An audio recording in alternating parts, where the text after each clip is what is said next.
प्रिय छात्रों, आज अपने अध्ययन करेंगे रॉयल्टी अकाउंट्स के न्यूमेरिकल्स, यानी कि जिसे आप कहते हैं प्रैक्टिकल्स।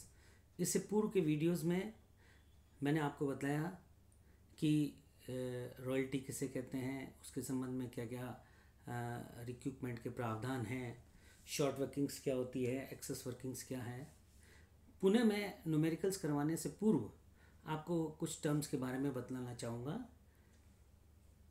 देखिए, सबसे पहले short workings means minimum rent minus actual royalty, यानी कि minimum rent is greater then actual royalty. जब मिनिमम रेंट अधिक हो, एक्चुअल रॉयल्टी कम हो, तो उस स्थिति को कहते हैं हम शॉर्ट वर्किंग्स। नेक्स्ट है excess workings, actual royalty minus minimum rent. When actual royalty is greater than minimum rent, that is called excess workings. Actual payment, जब हम न्यूमेरिकल्स करेंगे तो एक्चुअल पेमेंट जो है सबसे इम्पॉर्टेंट पॉइंट है। एनालिटिकल टेबल बनाएंगे तो उसमें यहाँ लिखा गया है, देखिए, मिनिमम रेंट और actual royalty whichever is higher. Minimum rent और एक्चुअल रॉयल्टी जो भी दोनों में से अधिक हो, उसमें से शॉर्ट वर्किंग्स रिक्यूब्ड, जो शॉर्ट वर्किंग रिक्यूब कर ली गई, वसूल कर ली गई, वो घटा दी जाएगी और उसके पश्चात जो होगा वो actual payment. Closing balance of short workings, analytical table बनाएंगे, उसमें एक आता है closing balance of short workings. Carry forward balance of short workings minus short working recoups, short working transfer to P&L account, then वो balance रहेगा closing balance of short workings. आज अपने करेंगे न्यूमेरिकल्स। एक न्यूमेरिकल मैंने दिया है, यहाँ लिखा है कि मोहन के पास कुछ खन अधिकार है, माइनिंग का जो राइट है मोहन के पास है। उसने अधिकार शुल्क के आधार पर सोहन को एक खान का अधिकार स्वीकृत किया। सबसे पहले जब हम न्यूमेरिकल्स करते हैं तो हमें ये देखना होगा कि लैंडलॉर्ड कौन है, फिर इसके बाद बात आती है कि जो है लेसी कौन है, यानी कि पट्टेदार कौन है। मोहन के पास कुछ खनन अधिकार, it means Mohan is the landlord, owner, स्वामी है। खान का स्वामी कौन है? मोहन, लैंडलॉर्ड। अब बात आती है कि लेसी कौन है? लेसी सोहन, जिसने कि उस माइनिंग को उपयोग करने का कुछ शर्तों के अंतर्गत अधिकार लिया है। अब वो शर्तें क्या है वो भी देखिए। इस क्वेश्चन में दिया गया है आपको इन्फॉर्मेशन 5 सालों की, 2013, 14, 15, 16 और 17। इन वर्षों में एक्चुअल रॉयल्टी कितनी है, मिनिमम रेंट कितना है। शॉर्ट वर्किंग रिक्यूब करने का जो राइट है नेक्स्ट 2 ईयर्स। किसी भी क्वेश्चन को सॉल्व करते हुए जो ये कंडीशंस है कि कब रिक्यूब कर सकते हैं वो इम्पॉर्टेंट है, कि शॉर्ट वर्किंग कब वसूल की जाएगी। लघु कार्य राशि को उसके अगले 2 वर्षों में, जिस साल भी शॉर्ट वर्किंग होगी उसके नेक्स्ट 2 ईयर्स में हम उसको रिक्यूब कर सकते हैं। यहाँ आपको विशेष रूप से ध्यान रखना है कि ये नेक्स्ट 2 ईयर्स, उसके अगले 2 साल जब भी शॉर्ट वर्किंग होगी। अब ये एनालिटिकल टेबल किस प्रकार बनाई जाती है ये देखिए। क्वेश्चन में इसको विश्लेषण तालिका सबसे पहले हमें बनानी होगी। इसी के आधार पे आपके जनरल एंट्रीज होगी, अकाउंट्स बनाए जाएंगे, सभी इसी पे डिपेंड है। तो सबसे पहले कॉलम होता है ईयर। आपने 5 साल जो है क्वेश्चन में दे रखे हैं वो लिख दिए। एक्चुअल रॉयल्टी आपको गिवन इन द क्वेश्चन 30,000, 36,000, 40, 53, 52, ये आपने इस तरह इसमें लिख दिया। देन मिनिमम रेंट आपको दिया गया है 35,000, 40,000, 45,000, 50,000। साधारणतः मिनिमम रेंट जो है फिक्स्ड होता है, लेकिन इसने प्रारंभ के वर्षों में आपको कम दिया है कि पहले 35,000 दिया, फिर 40,000, 45,000, 50,000, 50,000।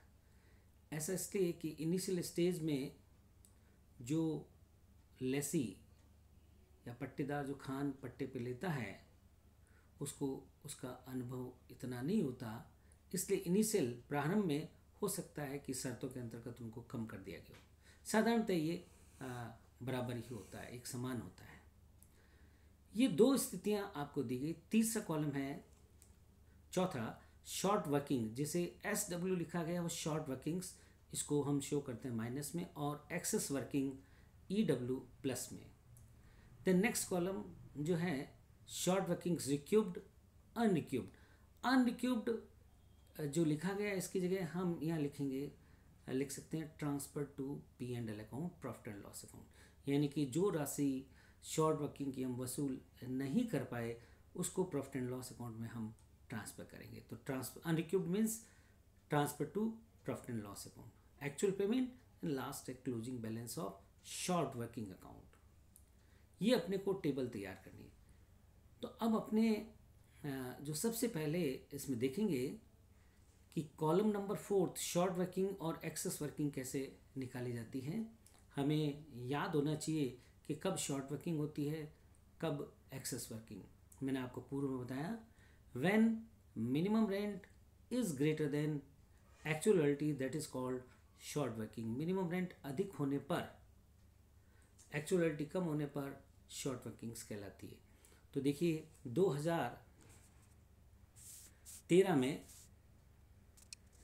आपके यहाँ पे मिनिमम रेंट कितना है 35,000, और ये एक्चुअल रॉयल्टी कितनी है 30,000। तो 35,000 में से 30,000 घटाएंगे तो आपके -5,000 कैसे लिखा गया? ये इसलिए लिखा गया कि शॉर्ट वर्किंग से मिनिमम रेंट ज़्यादा है। Second year minimum rent is 40, actual royalty is 36। यहाँ पर भी minimum rent is greater than actual royalty, -4,000 means short workings. The next minimum rent is 45, actual rent is 40.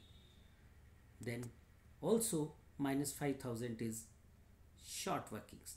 आप देखिए 2013 में मिनिमम रेंट में से हमने एक्चुअल रॉयल्टी घटाया तो माइनस के 5,000। माइनस क्यों? शॉर्ट वर्किंग को शो करने के लिए। मिनिमम रेंट हमारा अधिक है। द्वितीय वर्ष यानी कि 2014 में मिनिमम रेंट है 40,000, एक्चुअल रॉयल्टी 36,000, फिर 4,000 रुपये हमारी शॉर्ट वर्किंग। 2015 में भी मिनिमम रेंट ग्रेटर है एक्चुअल रॉयल्टी से, माइनस के 5,000 यानी कि short working. Minus means short working. जो 2016 है उसमें 53,000 आपकी एक्चुअल रॉयल्टी, मिनिमम रेंट कितना है 50,000। इट मीन्स इस दफ़ा हमारी एक्सेस वर्किंग, क्योंकि actual royalty is greater than minimum rent, plus के 3,000। और 2017 में 52,000 और 50,000, actual royalty is greater than minimum rent, तो ये हो गया 2,000। ये टेबल बनाने के बाद अब अपने को जो समझना आगे कि शॉर्ट वर्किंग, रिक्यूब्ड, अनरिक्यूब्ड, ये एक्चुअल पेमेंट। मैंने आपको अभी इससे पूर्व बतलाया था कि पेमेंट का जो कॉलम होगा उसमें मिनिमम रेंट और actual royalty whichever is higher, if any short working is recouped minimum then that will be deducted. पहली बार 2013 में जो हमारी शॉर्ट वर्किंग हुई 5,000, हमारी कंडीशन है नेक्स्ट 2 ईयर्स, यानी कि हम उसको वसूल कर सकते हैं 2015 तक। अभी उसका अधिकार समाप्त नहीं हुआ है, अतः रिक्यूब्ड तो है ही नहीं, हमारी शॉर्ट वर्किंग्स है।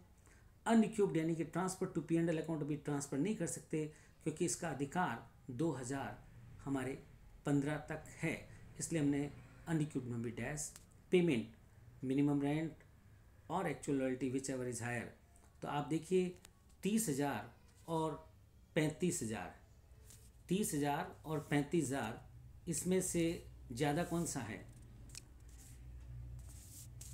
30,000 और 35, विच एवर इज़ हायर। तो 35 है तो हमने पेमेंट कर दिया।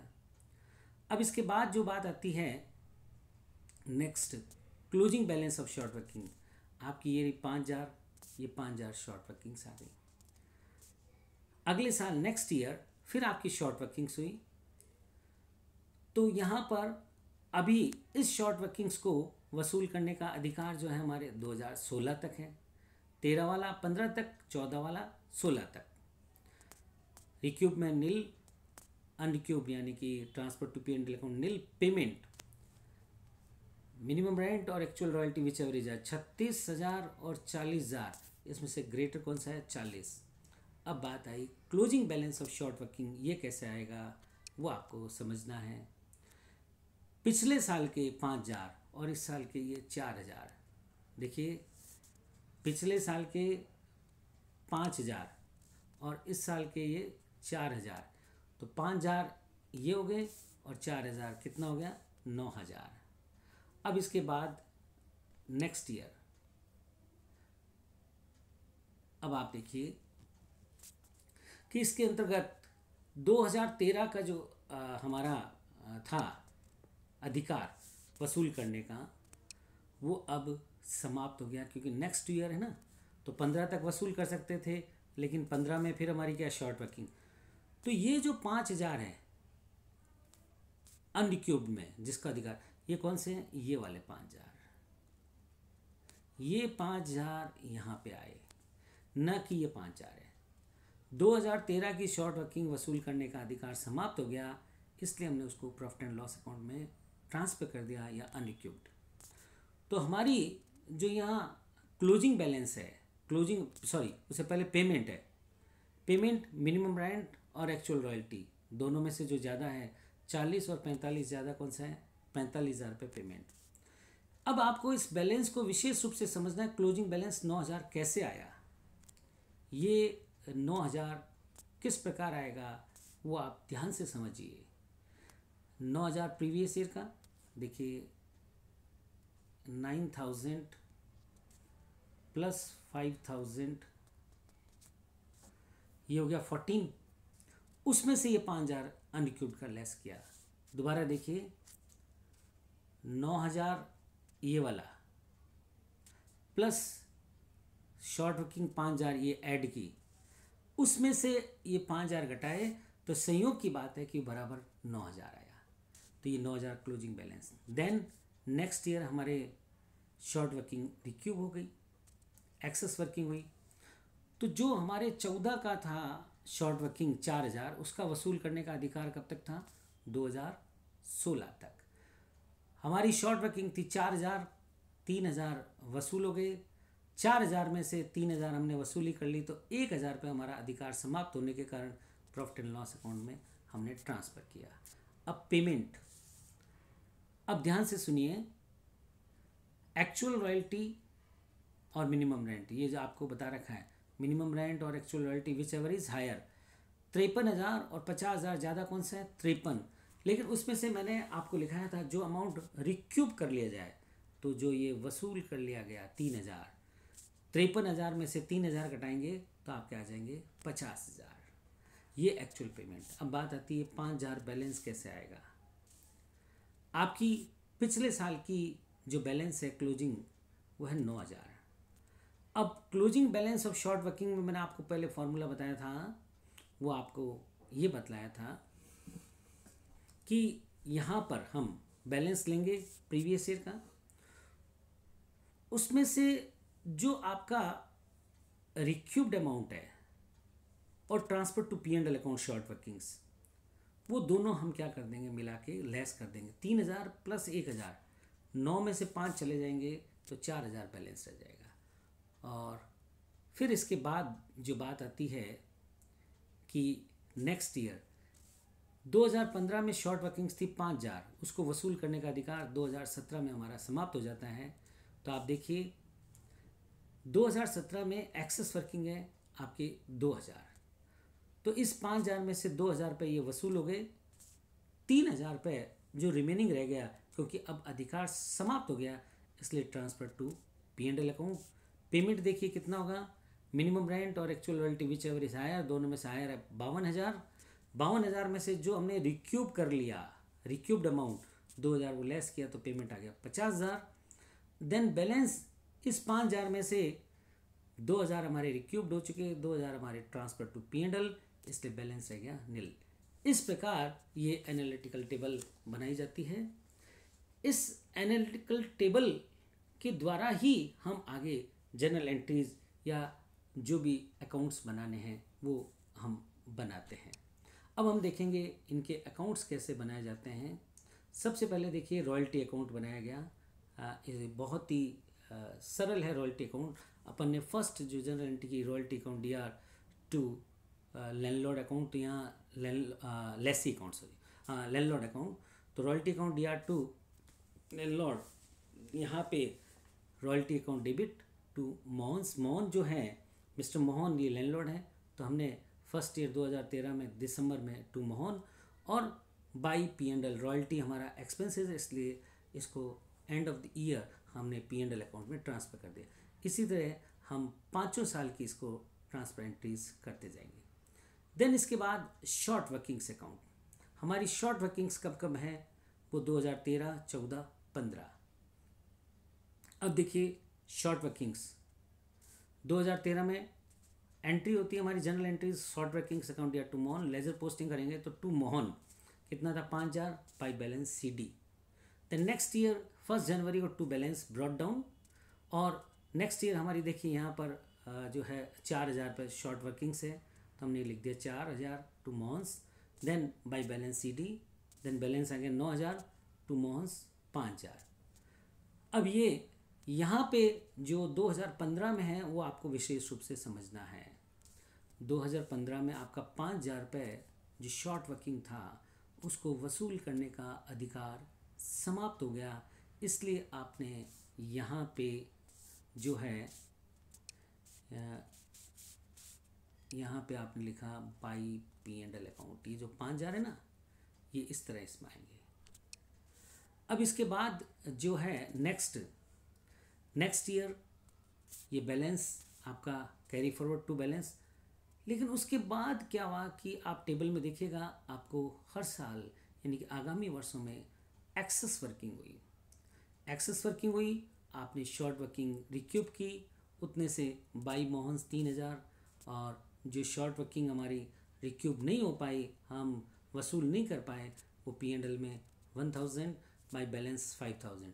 Next year to balance brought down, by Mohan's 2000 हम वसूल कर पाए, और बाकी बाई P&L अकाउंट में ट्रांसफर। देन मोहन्स अकाउंट, हमने मोहन को कितना पेमेंट किया वो देखिए, ये जो मोहन्स अकाउंट है ये बनेगा एक्चुअल पेमेंट का जो कॉलम है उसके अंतर्गत। देखिए आप सबसे पहले हमने देखा फर्स्ट ईयर में कितना पेमेंट है 35000, 35,000 टू बैंक 35, रॉयल्टी थी आपकी कितनी 30,000, और by short working 5, short working थी 5, 30 ये रॉयल्टी, तो टोटल ड्यू कितना हुआ 35 पेमेंट हो गया। सेकेंड ईयर में रॉयल्टी थी 36, शॉर्ट वर्किंग 4, लेकिन हमें पेमेंट कितना करना होगा 40 का। अब देखिए 36 by royalty by short working to bank 40। फिर थर्ड ईयर में